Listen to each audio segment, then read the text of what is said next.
Oh yeah. Do you know? Recently they have announced that they are apa? There was this one thing I heard on the internet just now, like something about I forgot it was something to do with the new interpolation of apa of this old games. I think it's called retro thing. Is it interpolation? Is that a word? Or am Yes, that's a I word. That's a thing where you combine one thing to become another in between frames or something like that. So so you they interpolate. so there's so like the new retro trick is 4x. So technically you can make Game Boy games to 4K. 4K Game Boy 4K games. Game Boy games. Like the Pokemon high super high def. Okay, but have you considered Okay, no. Game Boy, as in like Game Boy, or Game? Game Boy, yes. Okay. Game Boy. Oh, because I was thinking Game Boy Advance will be so because consider Game Boy Advance with those crushed, crispy, Oh, flattened 3D pixels. No, the 3D assets that has been crushed to look 2D yeah. on a small resolution screen, and then think about that into 4K, and Ooh. that would be an interesting thing to look at. Probably ugly, but some people might like it. Hey, it's 4K.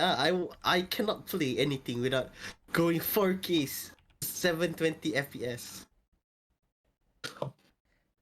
For your Game Boy game. for your Game Boy game. Yes. Introducing the new remaster for Do you not Pokemon know? Red, Blue, and Yellow, the Game Boy edition, now in 4K. Sprites are still like black and white. Yeah. No, the We game's not. didn't put the colors. Mm, We didn't even put the colors in. but the sprites are in 4K though. You can see, I see. yeah, you can see all those pixels. It's still pixelated, but now in 4K. 4K. Okay, so who the heck wants this? Who are you? I'm Enthusiast. calling. The enthusiast. What kind of enthusiast wants to play in 4K? I know some people. This feels like no, looking for excessive detail when there isn't. Yes. I'm trying to figure out some other way to describe this how weird, and not just weird, uh, not trite, not useless, but somewhere like that. I'm looking at my English dictionary inside my brain is now like searching. But there's a word for it, but I cannot figure it out yet.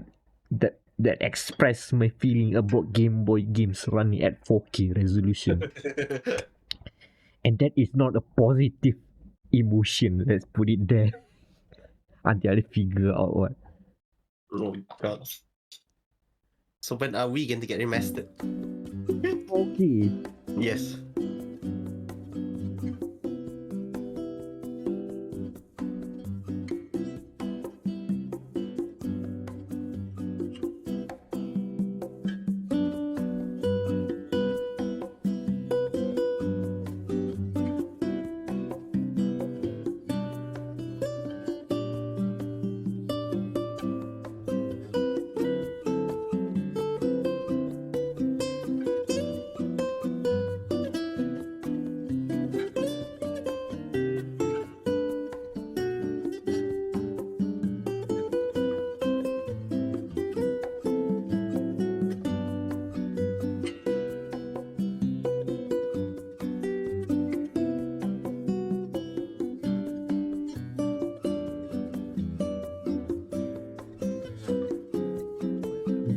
Also, you can remember this podcast.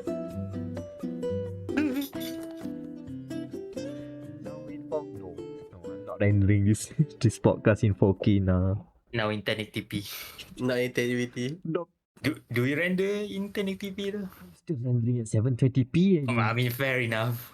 Now in HD. Everything in. Space issues. essentially.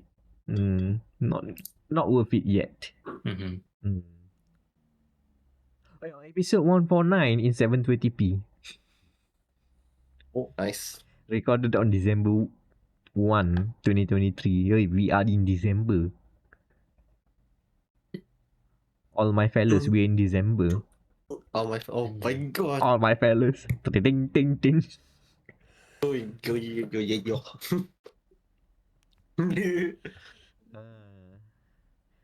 So who are the fellas who are talking here? Let's introduce the panel.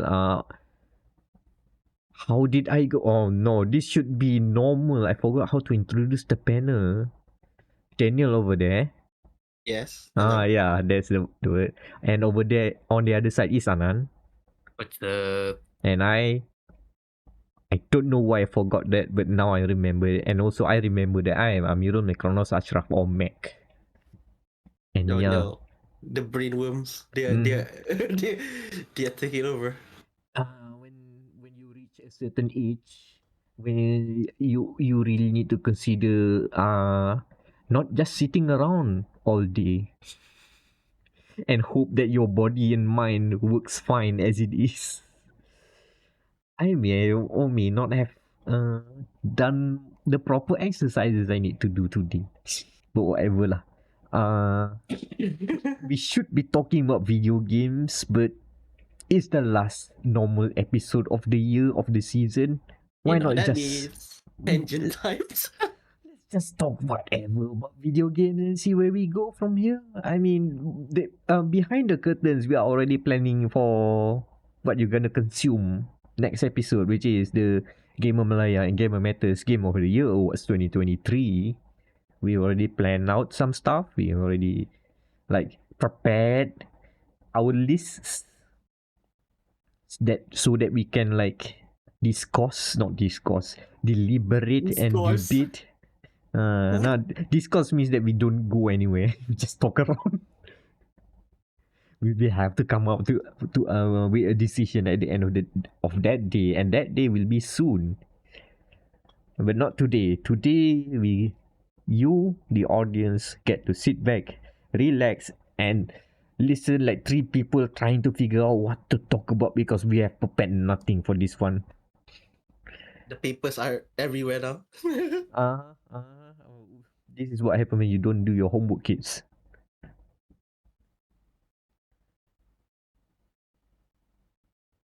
Yeah, so I guess we'll start this a slow burner.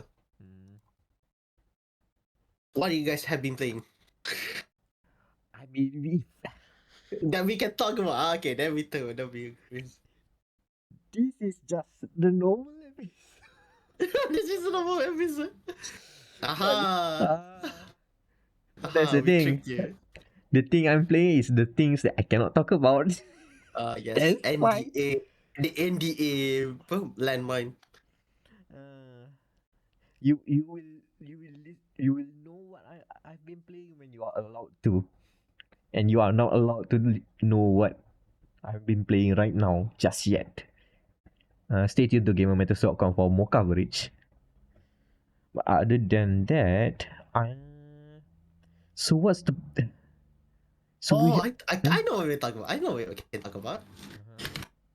Since we don't want to talk about video games, let's talk about Formula One. I mean, we can talk about video games, but fine, whatever. What about Yanan? Is that a good idea? We talk about cars for, I don't know, 1 hour. The stun silence aspect is fucking all. Don't worry. Because there's Okay. nothing to talk about Formula One this Yeah. year. Move on. We can talk about it. No. We can talk about F1. We will pull out something out of this bag. This bag that is the 2023 Formula One season. Look, we'll figure out how to insert the video game preferences. So Okay. So, alright, the basics. F1 this year was won by 3-time world champion Max Verstappen, driving for Red Bull Racing. It has been utter domination is an understatement, but I I think have they beaten the 1998 McLaren punya statistic of 91%? I mean, okay, you gotta do some mathematics on it. Because I Yeah. think the 1988 they didn't win one race similar Yes. to this year, but Yes. look at the 2023 calendar, how many races we have. So Okay. do the So they had maths. 23. Yeah, they had 23, but it was one was cancelled, so 22 because of a flood in Imola. Okay, here's the numbers. So Red Bull has broken McLaren's 1988 record of 93.8% win rate with a 95.6% win rate. Oof. Okay, like for 20 years later kan, from here kan, when people reminisce of the wonderful days, the glory days of Red Bull that have dominated the whole year of 2023, the stuff of legends. People will be doing that, will be revering this achievement kan. Yeah. Meanwhile, people in 2023 watching the race, oh god, this guy wins again, no contest, okay. Slow clap, Yeah, but remember, deh.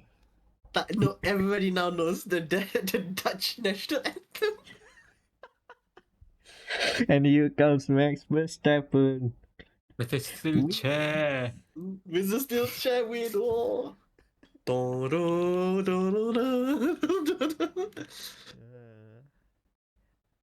So like, I did wonder what people thought about the night when they were there in 1988 watching McLaren dominates the whole season kan. Now I know what that feels. It feels it feels That's boring. I mean, if you support the winning team and driver and you appreciate the caliber and skill being showcased, I mean that's still fun. And it is you are literally witnessing history. But if you just there for the show, you just want to Yeah. see cars go vroom and do fun things and be unpredictable, so that we can be invested for cars of all parts of the grid. Well, you really have to dig down to like figure out the storyline. Okay, let me see. Okay, for comparison kan.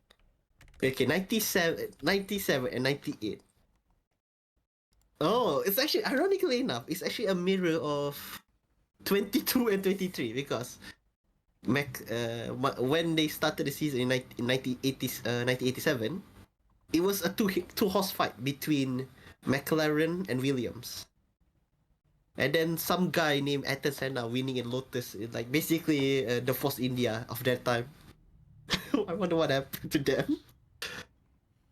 And then like the last two races were won by it was like a sign. The last two races were won by McLaren. And then it just snowballs into the 98 seasons, which is the same thing for 22 and 23. And probably 24. But it looks like it, probably 24 as well.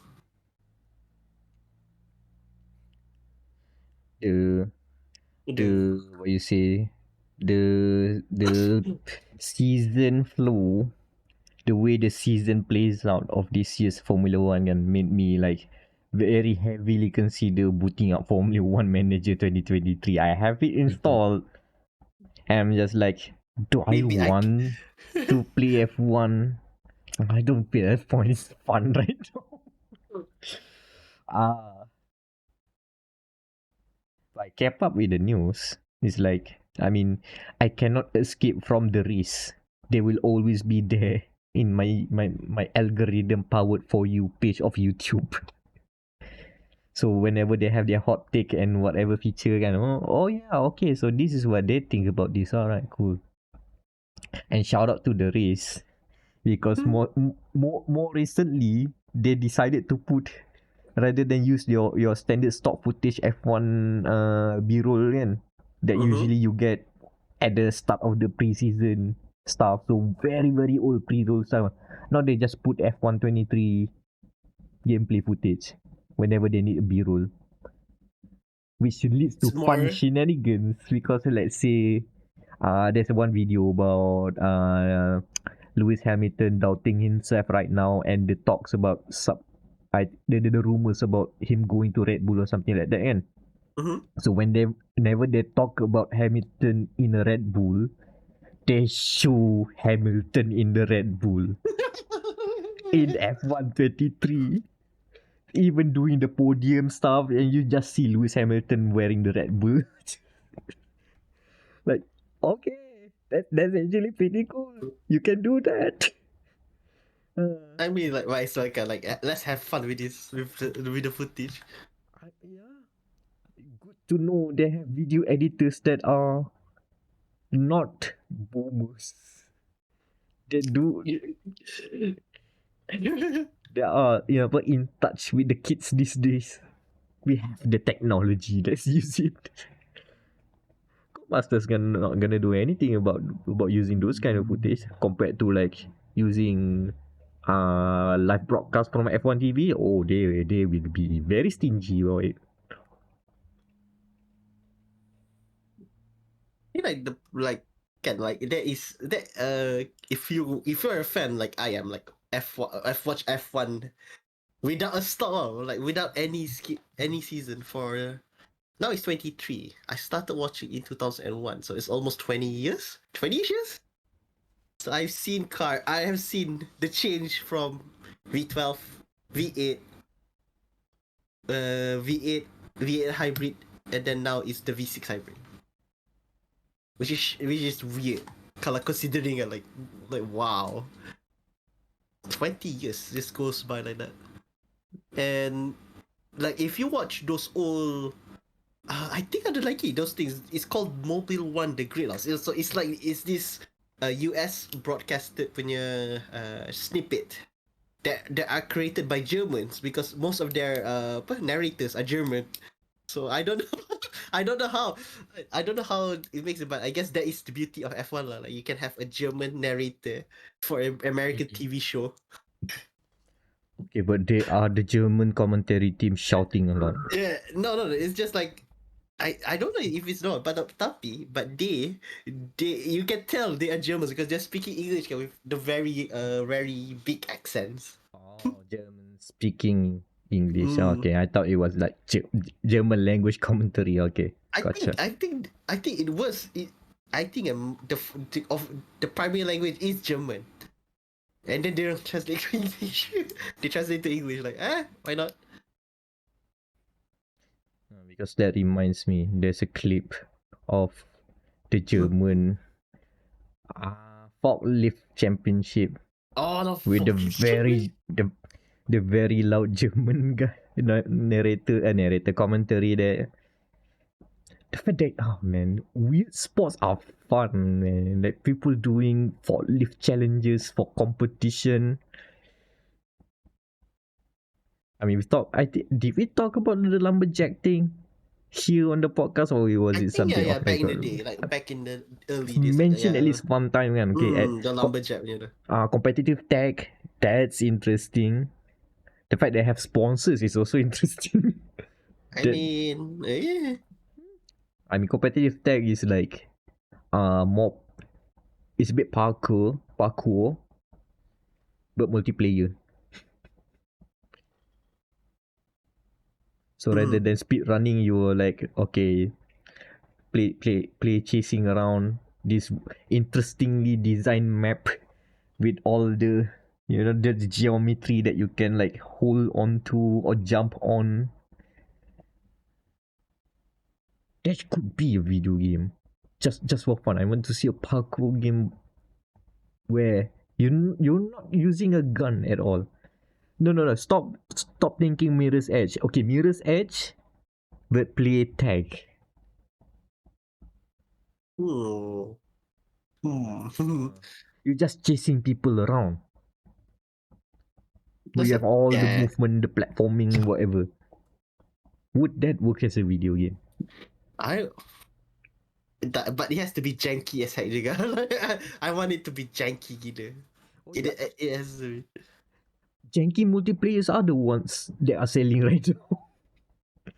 You cannot not make a too polished multiplayer game these days, I think. people want janky multiplayer games.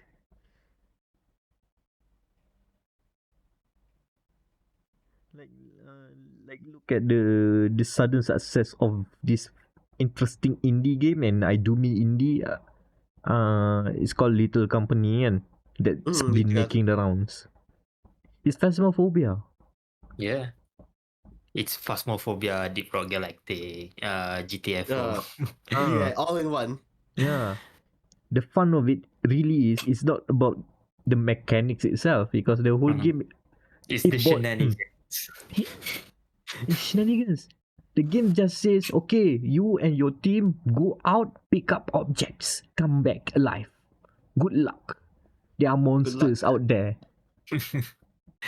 Simple. If you die, there is a sacrifice. Yeah, there is a sacrifice. The fun of it comes from the shenanigans, the proximity chat, the audio design and everything is just chef's kiss. That's it.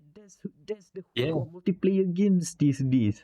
It's not like, oh, the game is mechanically sound or it is well designed, crafted by very thoughtful, what you say, thought about mechanics. Not necessarily. I mean, those games still plays good. See also fighting games, and your can, but also like the games that people want, or at least right now lah, at the current state of time we are in right now, and the hotness is at games where you, the player, can be the fun factor. You are fun. It's not the game itself. The game is just a tool. I mean, I watch quite a lot of Let's Plays of Little Company. It's like, dang, this is so good with friends. It doesn't work like maybe with randos it can be fun, especially if people are like into the they are making a bit. They are doing a gimmick. They know what they're doing, and that would be fun. But if it's just like random people not knowing what to do, maybe the fun of it will not really be there. But when you play with a good group of friends, and you know you can be joking around, you know the things that can be funny to each other. Yeah, that's where that game comes alive.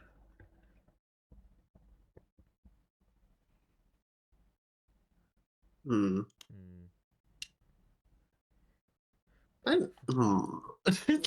thinking you got like, what else can like?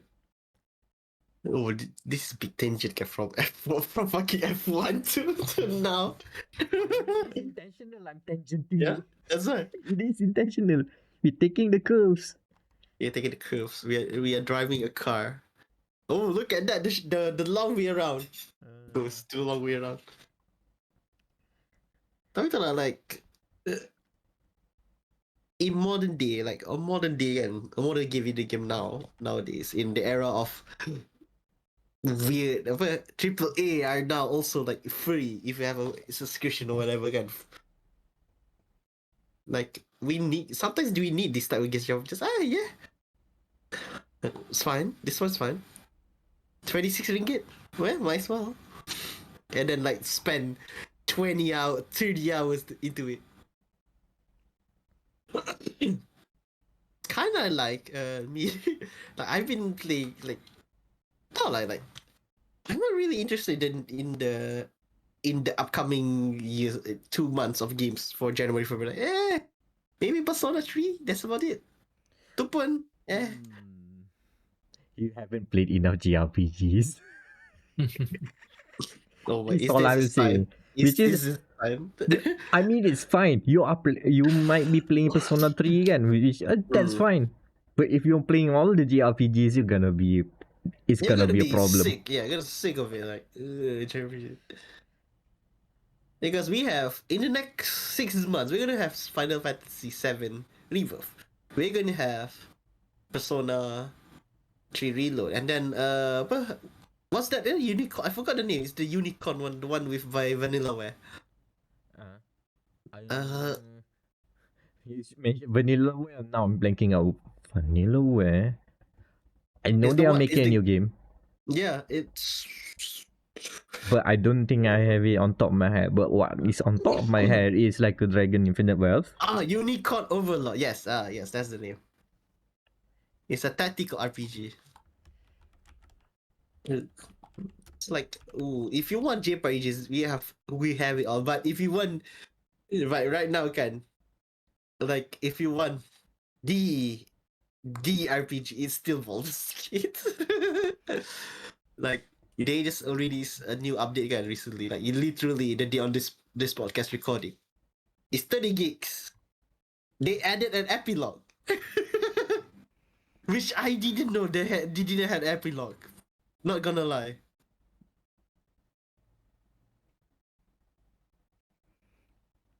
Oof. It's a good time to be an RPG fan. Whatever Yep. niche you are in, but as long as you are an RPG It's a fan, bad time, yeah. It's a bad time to be those Call of Duty. That's those one game guy, that Call of Duty NBA guy. no games to play. You're playing the same game every You're playing year. this game again. You're playing COD. You're playing NBA. Of course, there's no games. Man. The people who are playing Baldur's Gate are trapped there forever now. They just updated the game. They're trapped. And they are still playing other games as well as we speak. So now that we kind of like at the end of the year, and is it safe to say 2023 one of the best games, best years for video games? Yep. Yes, yes, in It's game release tapi for the people who are working with the games, nope. Oh yeah. On that note, if you are angry at the state of the video game industry with all the layoffs and the current trend of people losing jobs right now, and studios closing down, people getting laid off. Check out this on YouTube Moon channel. They have made a video that discuss the very interesting trends that is the boom bust hype cycle of video game companies, which basically they have been copying tech companies where The during bubble. Is it the tech bubble? yeah, they're doing that, Oh literally that. no. Okay, investors are saying we are currently in this new hype cycle. Should we expand? Yes. Expand? Yes. Expand? Yes. Expand? Expand. Until a certain point where the hype is going down, you have to go to down to a trough, and investors want you to be responsible. By responsible, I mean corporate restructuring, i.e., lay off that to you overhired already. Okay, lay them off. Be responsible. We are not hype about the whatever you are hyping anymore. And then, that's business. Business. it's just business. It's just business, and I hate it. I Yep. absolutely hate it. It's not like you can decide not to do that, but right now investors are looking like that trend. They want to see companies over expanding when the bar goes up, the line goes up. Okay, expand, do whatever it takes. And then when the line goes down, okay, drop everything.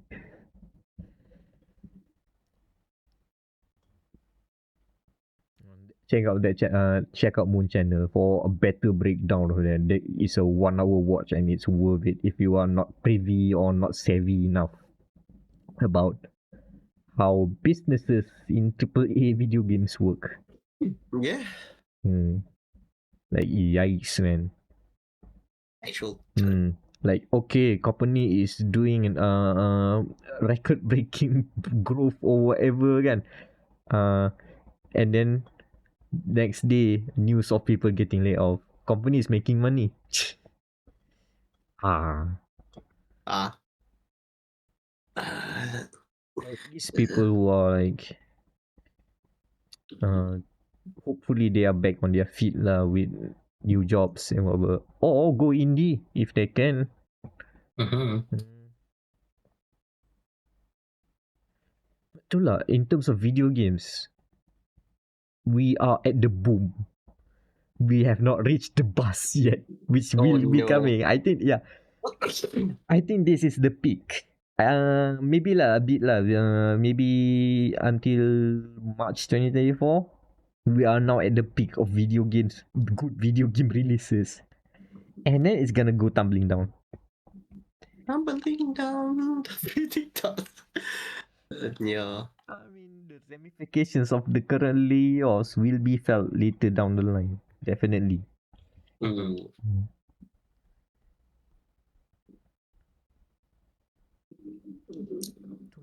And it's not just the okay lah, the remix pretty much carry most of the stuff lah, remix and remasters kan. But the new But for how games, long? Yeah. Like okay. Okay. You may mess about for how long? As long as people pay for it. That's the best answer I can give you. As long as people want to pay for remix and remaster, they will keep making them. Shame. Shame. Like it is what it is. It's a safe bet, man. Mm-hmm. I mean, should they make new games? Of course. But are people right now having the nostalgia for the good old games they like, but wanting it to be better? Yes, also. Which also leads to an interesting other thing I discovered recently, and the reception of the Metal Gear Solid 1 releases on PC. Mm-hmm. Some of the criticisms are fine, kan? But there are also criticisms that saying that this is the PS1 game. I'm It sorry. is? I'm It sorry. is the PS1 Sorry, game. mate. I believe check on Steam kan, the Metal Gear Solid 1 Master Collection or whatever kan, they explicitly states where the game is intact or something like that. They have not made major changes to the game. It's supposed to be very close to the original release. And yet people complain that this PS1 game that they have purchased is a PS1 game. This is the remake remaster brain rot, I tell you. This is the thing you hate, Daniel. This is the manifestation of that. People wanting remakes and remasters to the point that they won't play the original game because it is too old. Hello. Like I saw the video as well. Like they were talking, like the thing that Capcom was doing is also like a bad thing. Like the first two games, like the actual Resident Evil 1, 2, and 3 are no longer on sale at all. Yeah, Resident Evil 2. 2 What and year 3, was yeah. it? 98, and 2000. Evil 2, 98. 90, yeah, 98. The fact that we I have to think Google it, that is also a Yeah. problem. because RE3, I think it's betul-betul in the turn of millennium. Yeah, it's not there. It's Not gone. anymore. It's gone. Which is what the video essay man did. Say that it is revisionism, which I also don't like. Which yeah, it's gone. Like it had some better things, like they have better pacing than the action oriented third one, but apa dah dah tak ada dah. It's gone. Until we are nostalgic for Resident Evil 2 1998 and Capcom will release it. They have the good. But how long until that nostalgia wave will arrive? No, imagine you can play the original Resident Evil with your mind. Resident Evil 2 Classic 1998. 1998. And then there's gonna be another Resident Evil 2 remake in like 2052 or something. So that we will have Resident Evil 2 Classic 2019. What's the remake year again? 2019 kan? Yeah, No, 2019. Yeah, Resident Evil 2 Classic 2019. Oof. Nostalgia waves, man. Oh, I It, just played the 2019 vintage of Resident Evil. vintage. That's a cool. It's like that. It's yeah. It is like that. With the exquisite tank controls, only that can be experienced by the most sophisticated gamers with the specific style of control. Oh Oh man, my god. you can make it pretentious and people will laugh on it. Yeah. Yeah, yeah, I Yep. see it. Yep. We're Hmm. talking video games in vintage now. Oh, this is the 90 vintage.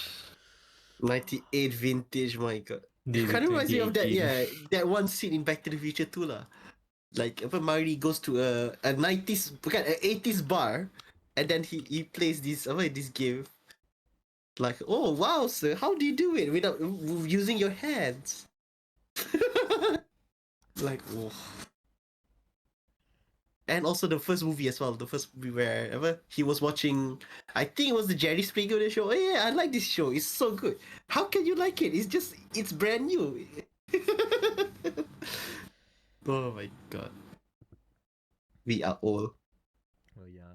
Oh, I cannot wait for the next wave of tank controls based games that specifically advertise as will control like a tank with fixed camera perspectives. Oh man.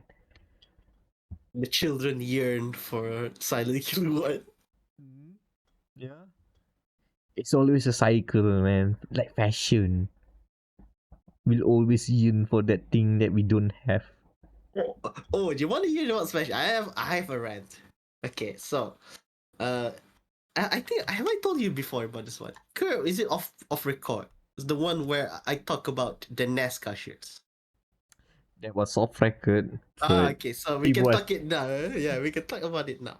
off record So as in we have talked outside of the podcast and not yes, something that you cannot hear. You can hear this.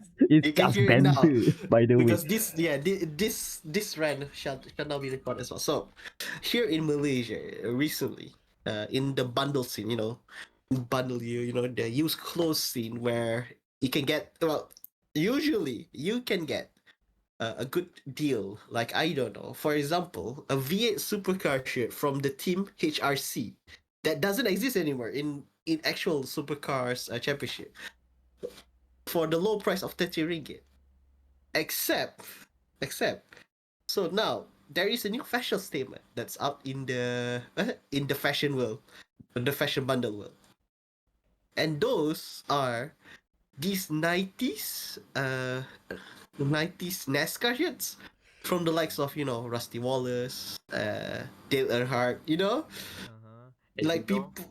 uh, I'm Google NASCAR shirts and Uh, and I'm looking at the images on Google. A yeah. lot of the hits that I've gotten all says vintage 90s. Yeah. Vintage 90s Dale Earnhardt shirt. Vintage 90s NASCAR. Vintage Check the price. Look at the price. 90s. Look at the price. Oh man. The price is like, okay. So Cotton On has one of the big chains. Yeah, they have capitalized on this, so they are now selling like actual, like they have licensed licensed NASCAR shirts. For like generic lah, like quite generic, but you can tell, oh, that's a Dale Earnhardt car. Like if you're a friend like me, because I follow I ironically enough also follow NASCAR since the 2000s, and I can tell there is a Dale Earnhardt car. No amount of Photoshop can convince me that isn't a 1998 Dale Earnhardt car at the same racetrack at Talladega. They're selling it for 124, which is not that bad, again, because F1 shirts, like the Ferrari, the one that Charles Leclerc or Carlos Sainz wear, that's also like 157. So not that bad. But I'm looking at this listing on Zalora. It is 97 ringgit and 90 cents. Not that bad, so okay lah, it varies, but Cotton On shirt. Yep. yeah. Double check it. But the vintage, like right now, like it's like a symbol, a fashion symbol. Like if you have the rarer the vintage 90s NASCAR shirt is, the more expensive it gets. So the aforementioned Dale Earnhardt shirt, the actual Dale Earnhardt shirt, like number 3 and all, guess the price. I see it already. I know the price and I hate it already. I hate it so much. 333 ringgit and 33 cents. No. Anan? I don't know. 1,200 ringgit. I was about to say 1,000. How much is it? 1,250 ringgit and 11 cents. Praise With the Damn tax. shirt. This one is called the Big Dog shirt as well. I've sent the link to the group chat, but you guys can see it. Yeah, Good that's God. the big dogs. Oh, big dogs on the track. Oh, For a thousand ringgit. Like holy shit. oh yeah, big dogs. It's back. Holy heck. Stay on the porch. Signed Dylan Hart. Dude, you man. The fact that this gaudy, garish looking t-shirt is now okay, vintage is one thing. Price at 1,000 ringgit. That's why you can buy a Series X or Series S for on sale for the same price. Like holy shit, man. Man, next time if you see some people who seem like supposed to be rich and then they see, oh, look at him or her, he's dressing all humble and just wearing some random NASCAR t-shirt, haha, look at them, and then you see the price tag and oh god, I want I rather they have I haven't them seen wear yet. some Louis Vuitton rather than this as a fashion statement. I am so desperate kan. I am like this close. Snap and just ask him. Adik, cantik baju? Siapa tu? I just want to ask, who's that? Who's that on their shirt? I want to know who's that handsome gentleman with the imitating goggles that he have. Just want to know. Good ending, you've met a NASCAR fan. In a Yeah. random ass place in Malaysia, of all places. Oh my god. Oh, the big dogs of the track is The another big t-shirt dogs. that I see. And I'm not sure it is selling here in Malaysia. Okay lah, That's reasonable why, price on yeah. Carousel.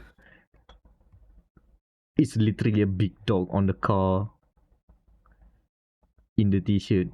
Writing, if you can't run with the big dog, stay in the pits.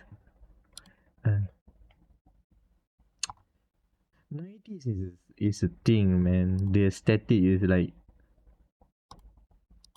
only now we appreciate how outrageous the aesthetic, the fashion was back then.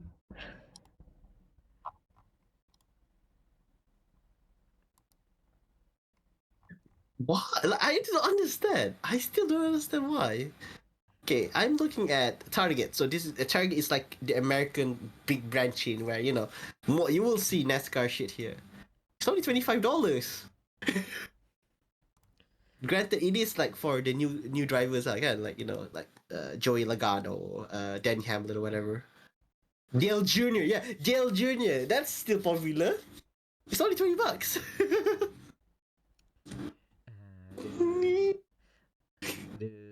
The scarcity effect in effect. It is rare, man. Nobody else can have this, so price go up. NASCAR. Yeah. Do the kids think NASCAR is a brand? Like it's a fashion brand? It's the actual racing Oh, series. that would be funny, dude. People, okay, not only they don't know about NASCAR actually is, but they think that it's It's a a brand. whole It's a other brand. thing. It's a brand. It's a fashion brand. Kind like I have this shirt. This is called NASCAR. I think that's the brand. Yeah, look at this. The old gentleman of the Americana who have worn this, so it's cool. I want to be like that. An old gentleman Americana while smashing down a bunch of grape juice. Couple of cool ones, as they say. Man.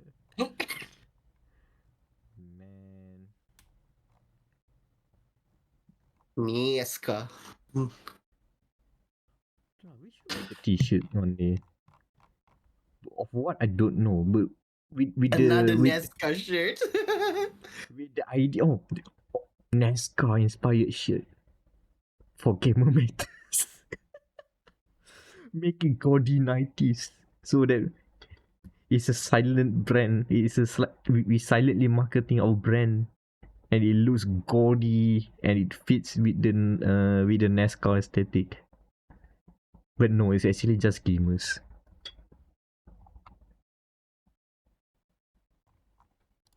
Hmm.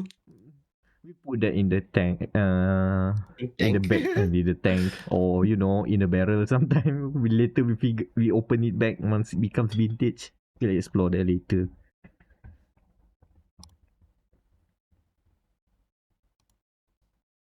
God. NASCAR shirts. Honest, I still don't understand. Sometimes we just won't understand.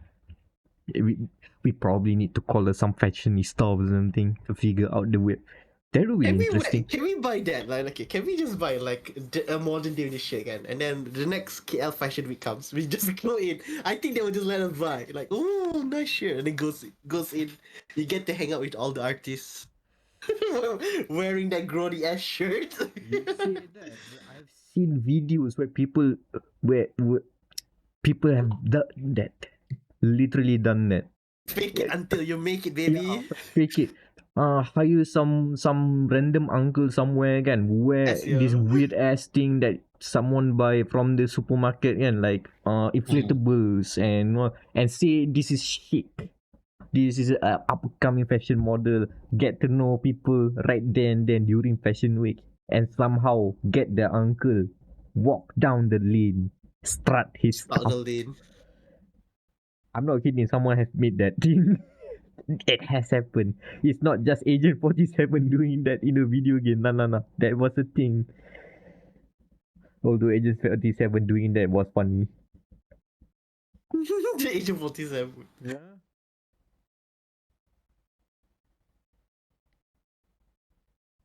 Imagine like some bald man. Oh, this is out my doctor, my scientist doctor man. And then he's like, "How do you do?" In the fashion runway. Immediately risk check. Success. You can go.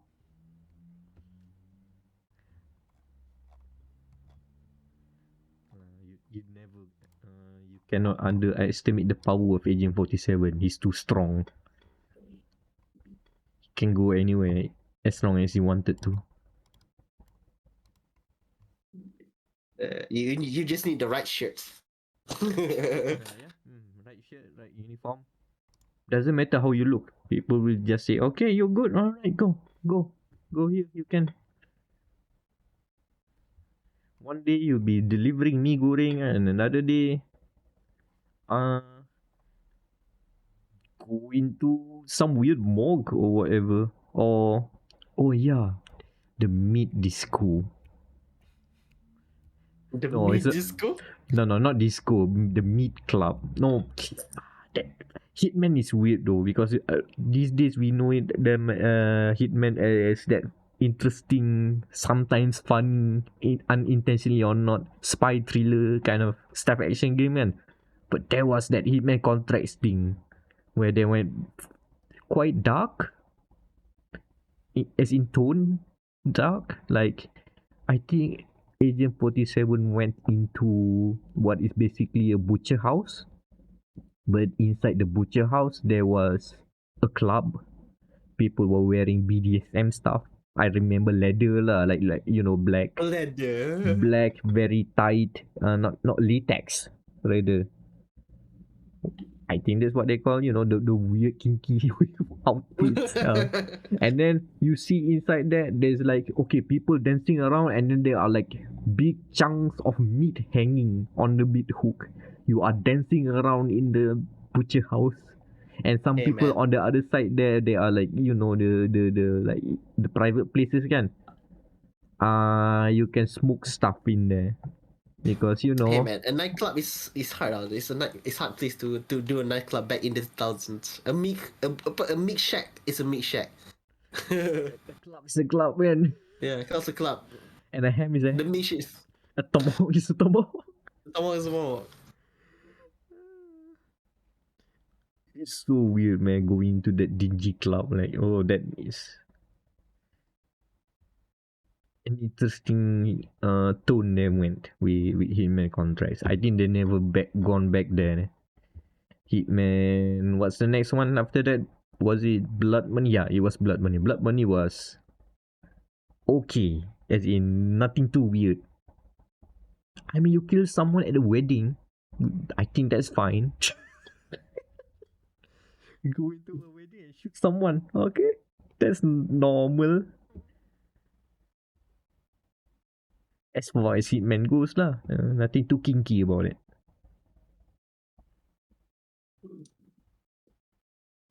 But what is like, can in the future until like we're gonna get the James Bond game, like, where do we go from there? New James Bond, I believe in. So no relation to any of the James. It's as their the own movies. storyline. Yeah, no, so I guess As if so. the It's movies have complete, like yeah. one thorough line. All the James Bonds No, are. James Bond, yeah, every James Bond is different. From the games, the movies, and the novels, like they are all what's it called, continuous. It's like it's just another day for Mr. James Bond. James Bond is a construct that we made. Mm. He can be anyone can be a I James really, Bond. so Idris yeah, Elba as James Bond. I wouldn't mind. Like, it's just a name, a title, and you Yeah. like that's it. I was like, I want to see what IO is cooking. We're like, Yeah, as long as the person is vaguely British, I mean, at least like vaguely British. Vaguely British, eh? it's a thing, like it's a thing. Me and our friend from the Shadow Realm that's coming out. That's coming out from his prison soon. We would love a female James Bond, like so bad, like Mm-hmm. like you don't have to change anything because I think like one of the things that the Ian Fleming, the original author, said is just blue eyes, gray hair, fair complexion, and a scar on his right eye, which I think James Bond gets. Daniel Craig's James Bond got in his first outing in Casino Royale, and that's it. Technically, there's no gender, but it is like he wrote it as a male, because he is also, ironically enough, Ian Fleming is also a secret agent back in the war, but not as stylish as his work, but he's still a secret agent. Standard lah, autobiography and whatnot, yeah. Autobiography. So are you saying Self-insert. self-insert? No, are you saying that is Ian Fleming at once upon a time had a double family in Japan? Oh, That's one of the God plot lines. dang. Yeah, that's one of the plot lines of the earlier novels and the earlier Sean Connery It's a movie. self-insert. I'm not saying he has that, but I'm saying that he considered Yeah, after the war, yeah, after World War II, like, that's probably a good idea. Oh yeah. Apa? Speaking of James Bond, okay, a bit of a diversion. Yeah. It's honestly one of the cool things about James Bond for me personally is the cars, as in the tech they put in cars.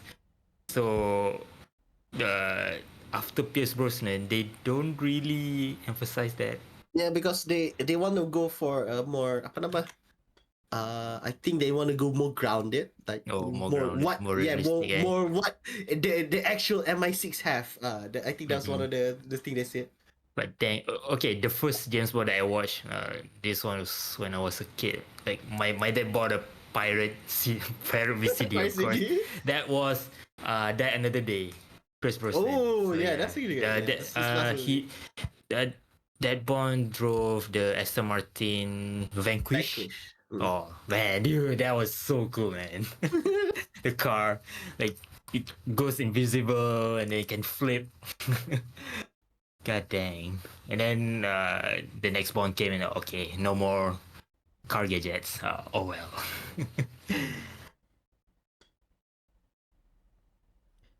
Bond still driving an Aston Martin these days. Yes. Yes. It's now the DP11, the last movie one. No wait, the last movie, No Time to Die. He's back to the DB5. The classic one. The classic Yes. DB5, yeah. But the before that, Spectre, yeah, that's one, the DB11. No, the DB10, yeah. It's called the DB10 because it's the special edition, but it's just the DB11.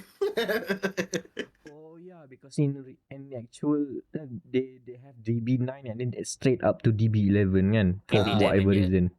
So in the universal law, no, yeah, in the James Bond law, yeah, James, you will drive the DB10, like something like that. the the the mark no the brand has been ingrained into Bond. Ingrained, yeah. Law, yeah, into the James Bond lore. I mean, they started using like exclusively Aston Martin since Pierce Brosnan. I forgot which one because No, Connery actually. Connery is it? Because Ah. they also switched to BMW during I forgot In the 90s, yes. 90s, yeah. The The Brosnan. phone control BMW. God dang.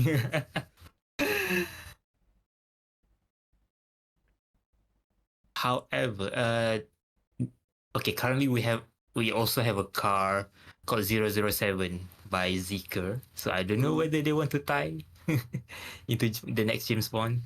Which car? Zeker. Under Geely, I believe. Geely, Volvo, Zeker. So technically Lotus lah. Yeah, technical Lotus. Yeah, it could work. Was it Zeker 007? Yeah, it's a Zeker. Yeah, Zeker, 007, yeah. yeah. Yeah, got hit for that one. Seeker. EV. Alright. It's an EV car. I don't see. Yeah. I mean, it could be, but it's. I don't know whether like the recency of like this specific car will be within the window of the next Bond. It's not the James Bond. Like no, maybe like they can do like It's a thing can in those like Jason Bourne films can they usually have the agency cars. The agency cars, which are like in Jason Bourne it is those iconic Cadillac Escalades. Yeah, the villain cars just go in one straight line. Yeah, the kind of like this could be like the agency it could be a car. tie-in. Like be the villain car. Could be villain car atau the agency car. Not necessarily the hero car. Yeah.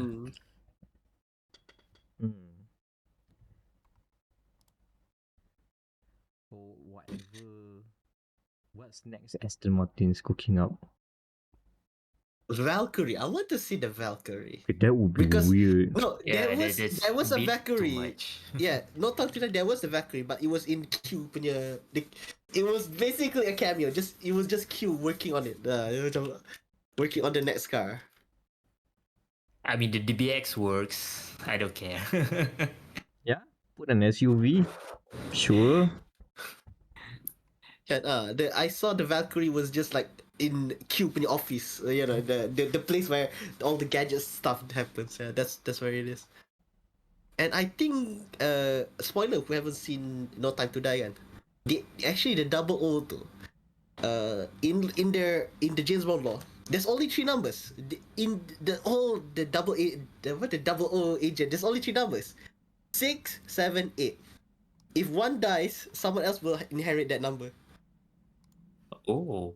Because I'm reading, I am reading this new version of James Bond that it is before Casino Royale. It's called Forever and a Day. It is approved by the Ian Family Punya Foundation. So basically, they have checked with the James Bond people and they say, yep, this is true. This is raw.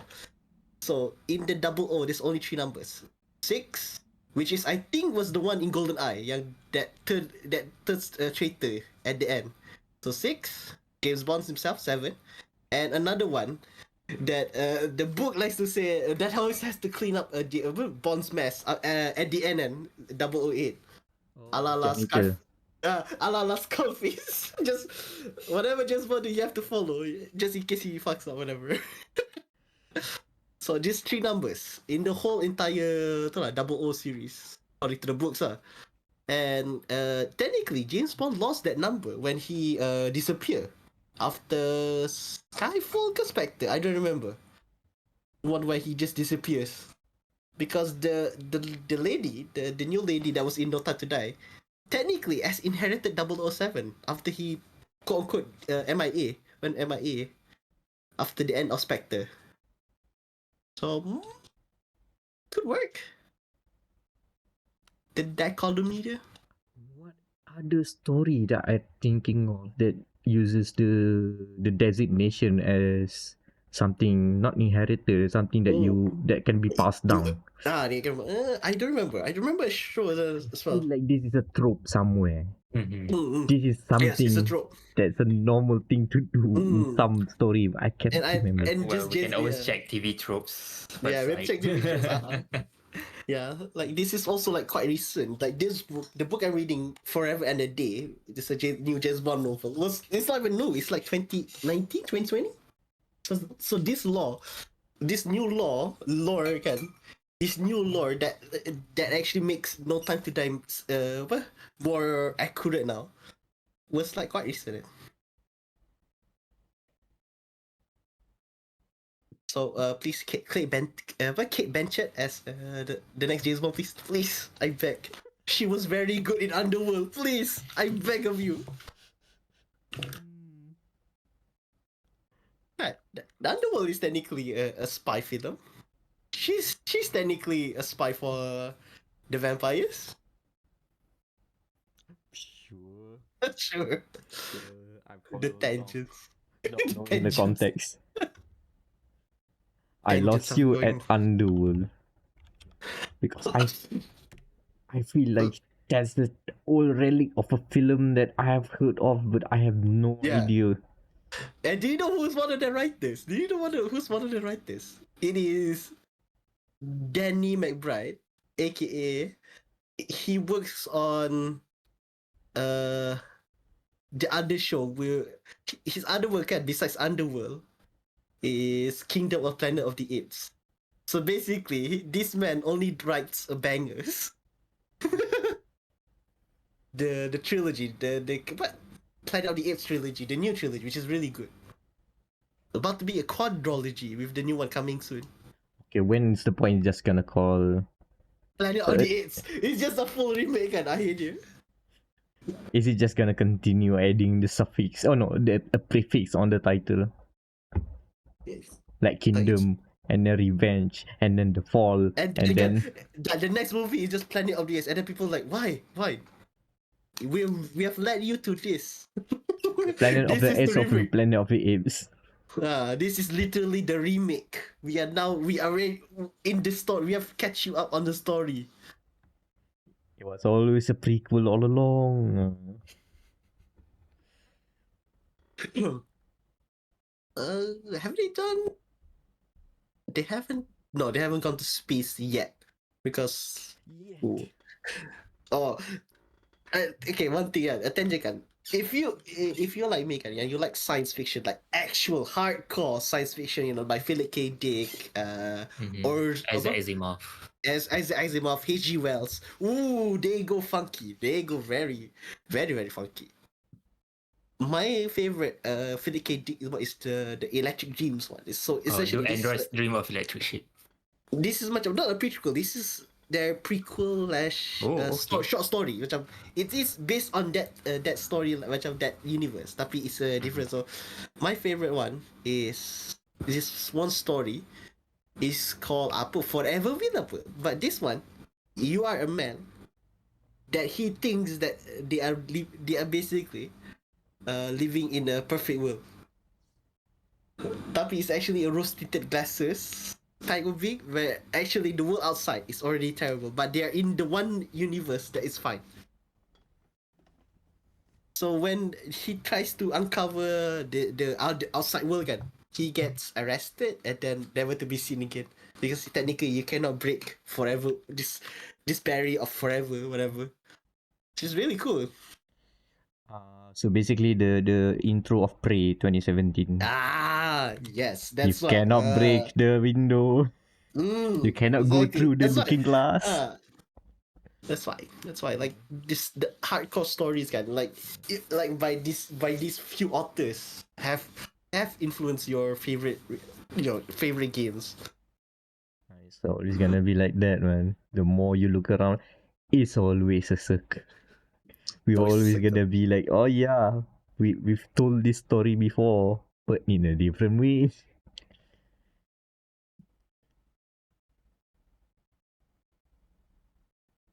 There's one book I'm reading right now that's really fun.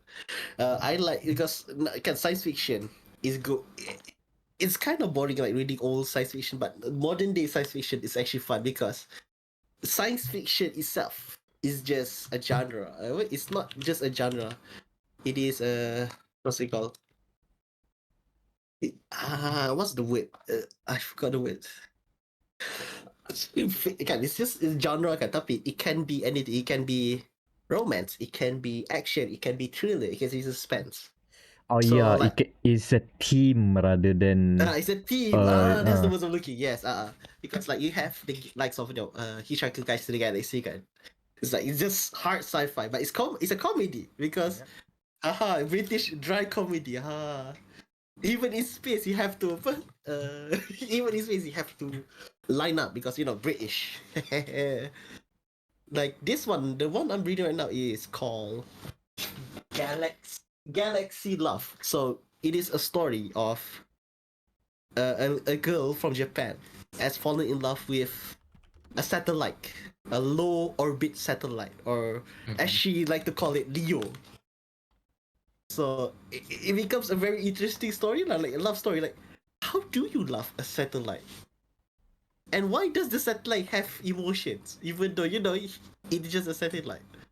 But I like people sekarang in the science fiction are now just exploring the weird themes.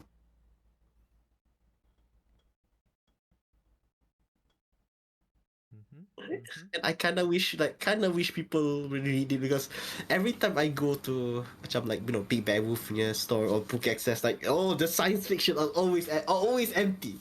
Tak ada siapa like looking at it like kind of sad. It's the curse of the medium, I guess, because Science fiction, words. science words. I believe I'm not much of a book reader these days, but I just assume that most of sci-fi books are wordier than most. Yeah. To paint that world that they are depicting, and it takes a lot more words to describe everything to make it make sense. Whereas science fiction in movies or TV, oh, that's how it is. Okay, I'm seeing things immediately. But maybe there is an art to describing stuff that is sciencey yet also maybe fictional. Itulah we too accustomed to just seeing sci-fi directly injected into our eyes. Which, to be fair, I that's don't how I want. that's how I consume sci-fi. I don't know. Hmm. I've worked with inanimate objects for too long to now go back even to go modern. I mean, it's fine. Keep reading alive, and that there are less people like that these days. I mean, Ooh, the Chuck. stuff that I did read is itulah what's the I forgot that cyberpunk novel bit. I forgot. Is it a Malay Which one? one? Is it a Malay one? Because I remember there's one very good cyber movie, but I forgot the name of like it was like back in high school. That was like the 20 one years that ago. the one that coined metaverse. I forgot to mention. Damn, that one. Is it Neuromancer? Ready Is Player it? One? I don't know. Neuromancer. Not Ready Player One. Neuromancer. Neuromancer. Ooh, Neuromancer. Neuromancer, I know Yeah. is good, but it's not that one. The one that coined metaverse. I forgot what's name is. Something like Snow. Is it Snow Crash? Snow Crash. Snow Snow Crash. Crash. Kan? Oh, that's old. Yeah. That's old. Yeah, Like this is what when that is the birth, yeah. this is what I see when sci-fi books are wordy, because I read this sort of stuff at first. Just the first chapter is trying to describe you are a modern pizzeria that not you, like the focal character kan is basically a delivery boy in a near future place. It takes so long to describe everything. How this is Let cook. works. Let it cook. You So, just like, let follow it cook. along, okay, so the pizza works like this, and then you have to do like this. Okay, that's how it works here. It takes a long time. I mean, it's fun if you really like to construct the images within your mind step by step. It is kind of fun like that, but you know how attention span these days are like. We've too we've been injected too much concentrated content within short bursts of seconds. So that sort of reading might be considered. Oh, this is sad to say, but it can be considered challenging these days. Oh my god. The fact that I'm struggle like okay, not struggle to comprehend, struggle to pay attention. I think that's why like audiobooks are now in a reach now. Like it's like like Yeah. for 1 month, like Amazon has this 1 month. You think like for 1 month you can listen to I don't know all of the libraries. You know what? I kind of prefer like having an audiobook and fall asleep while listening to the audiobook and let the mind keep wandering about following the audiobook while I'm dreaming. Oh my! I've done that with the James Bond. You know, like That I mm, that's the funniest thing. Like I've done that before with the James Bond. You know, because not only that audiobooks, also like there's different types of providers. Which BBC has also free audiobooks, like the Doctor Who stuff. Uh, so so, way different world of consuming media compared to video games is what we're saying. Interesting to see different, different ways of consuming content or media. that's why the former Rockstar co-owners kan, but Sam, is it Sam or Dan Hauser that's currently doing a book? I forgot. It's either Either this, of the houses. yeah, either house. They are making a book. Like people say, why book? No, that's actually a good idea. I mean, Because yeah, yeah. no. It's just like say like I mean like books. It can be adapted quickly into a movie. That's why it's just a stepping stone. Yeah, the fact that you start with more details and then you like when you yeah a book have all the details, too much details in fact, and then you'll just distill it, compress it, and figure, and then okay, then you get a movie out of a novel or a book. Probably the script is like that when they were writing, your GTAs and your Red Deads, thousands and thousands of scripts. Hmm. Like, that's the reason why GTA hasn't been adapted to like Netflix, whatever. It's that it's too big. You mean, I cannot see like GTA being adapted into like a mini series maybe like Last of Us maybe. Miniseries can work because Mm, the plot lines of GTA can work short mm, bursts. yeah, like Last It of can Us have a not shows. long overarching story. It's, You know what else can be good adapted? It's a thing that I wish Sony would like do something new about it, and that's the Getaway series. Like, come on, Gritty London. People love Gritty London now. it is the in thing. The Ah, getaway was 20 years ahead of the curve. they were 20 years ahead. Like thanks to like the sheer which I'm like Peaky Binders and shit like now people want Gritty London. We want to see the actual London. Yeah, let more more people want to hear British people shouting a lot in a Geordie accent or Hmm. Liverpudlian accent or something. Liverpool accent.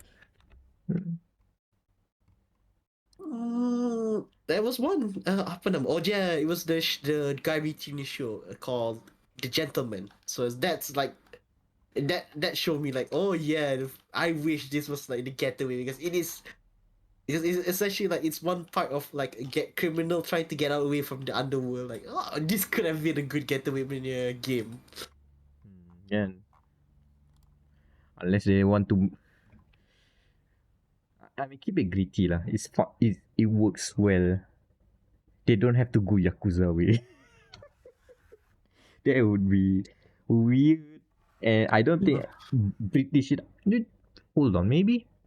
maybe have a bit more British humor inserted there. But nah, I think it'll be too clashing with the gritty team. Mm-mm. That's why. But more dry humor is welcome in video games. Bring games into British again. Yeah, more British games again. Yeah, British games. Would you like a war or? More. Oh yeah, that Fable game. I hope they went full British about it. Yeah, Go I go hope we go ham. with it. Go hard on the weird dialects and wherever. Do jokes that people won't get outside of Britain that we have to look up and then laugh after that. Go. I hope they went hard with it. British video games. Since we wrangled back into video games, you guys want to call it there? Yeah, that's actually a good way. That is a good way to call back. Good. We'll get there eventually. How it comes back to video games. Yep. The rambling is also a flat circle. Combo over. Yeah. Cash out. I don't know what to do with the thumbnail because there was too much content to talk about it. Do that thing that I think I said it in the early days of the podcast because the Grand Tour, since it's closing down again, like it's about to finish its run. One of my favorite things that they do was the conversation punya thing. It's just basically them in the silhouette. That's it. Oh man, okay, I put the weirdest silhouette, and this is the conversation street. Boom, boom, boom, boom. Yeah. That would be nice because this is just us tangenting, so that's actually a good idea. Enough for me to work on something. I'll listen Yes. it back and see what we can do. Imagine. So yeah, that's the final regular episode of this season of Dialogue Gamer Matters podcast. More content on gamermatters.com coming soon. Let's promote social links. Right. Daniel. You can follow me at Twitter or X at FL4KY. I have two stuff in the works. One is a review for our final game of the year. Probably, maybe, I don't know. That is Super Mario Wonder. New, no new. It's just Super Mario Wonder because technically this is a new game. For the Switch, and of course, a talk with the supervising coordinator of Devolver Digital, Jared Tan. That will be coming out as well. Anna? You can find me on X, drop near the R4EPN1R, the R4EPN1R. Nothing in the pipeline for now. Mac? And I have been Amirul Mekronos Ashraf, Mekronos. Find me on twitter.com there. I have some stuff in the works for gamermatters.com that you will know when you are allowed to be known for. No, how you will know when you are allowed to know of it. So yeah, I can't speak much, but just stay tuned. We have content coming. We know some stuff. That's all I'm gonna say. I check back for the next episode. We're gonna go talk about our top 30 games of 2023 and then ramble out even longer where we discuss, we debate, we deliberate our game of the year awards. We in the award seasons. So strap along is another long conversation on that, but for sure that's just video games. But until then, this has been Dialogue, the Gamer Matters podcast, and